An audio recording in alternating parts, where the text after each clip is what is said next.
We are looking at temperatures that have already hit 90 degrees across the region. You knew it was hot when you walked outside today, and of course, no surprises here. So we are looking at humidity levels, dew point levels, just starting to stay on the moderate side, and those winds coming in out of the west at around 9 miles per hour. Now, around the state, we have plenty of places reporting temperatures in the 90s, from Tallahassee all the way over to Jacksonville, down through Gainesville, down to the central and southern parts of the state. We are seeing places that are reporting 90s, and we are too. So we've got a couple of places doing that in Sarasota, Lake Placid right now. Otherwise, everyone else is reporting temperatures in the 80s at this point. So it certainly feels like a summer day. Now, yesterday, if you recall, we had just a couple of showers that developed east of I-75, and most of the rains were on the light side, but we had pockets of very heavy showers and thunderstorms, and that's what we're going to be seeing throughout the day today. Already, we're starting to see the showers developing over Charlotte County,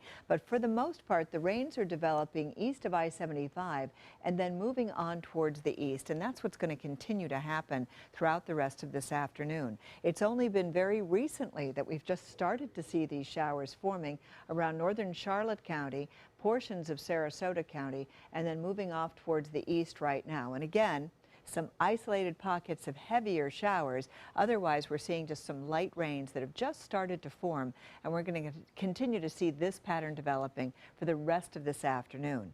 We have high pressure that's sitting out in the Gulf of Mexico. That high pressure system is going to be sinking down to the south.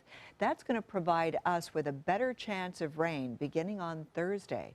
But for today and tomorrow, our rain chances are going to stay right around 30%.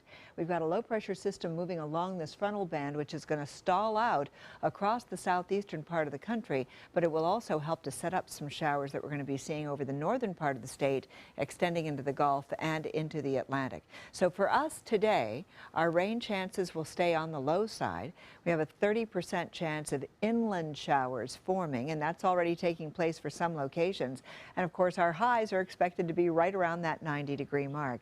And as you can see from our model for the future, we're going to be getting some very scattered showers moving into the central part of the state later on today and into the nighttime hours. And then tomorrow, we start to see that band of rain coming in across the northern sections of Florida.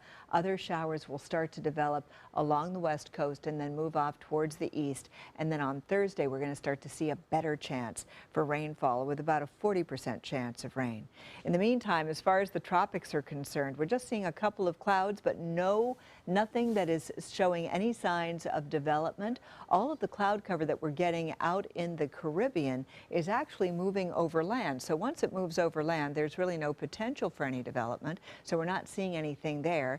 And across the northern Gulf of Mexico, we're just seeing a few clouds, but there's nothing that's showing any form of development at this point. So for boaters today, winds will be out of the south, shift around to the west during the afternoon hours, 5 to 10 knots, and then 1 to 2 foot seas with a light chop out on the bay and inland waters. The Gulf water temperature has warmed up to 86 degrees, and the actual temperature at the beach is 88 degrees. So this morning we saw our temperatures in the 70s. It was not too terrible. It was still warm out there. And then in the afternoon hours, we're looking at temperature highs in the 90s, and we're going to continue to see the same type of pattern for tomorrow. We up those chances for rain beginning on Thursday and straight on through to the weekend and the holiday on Monday.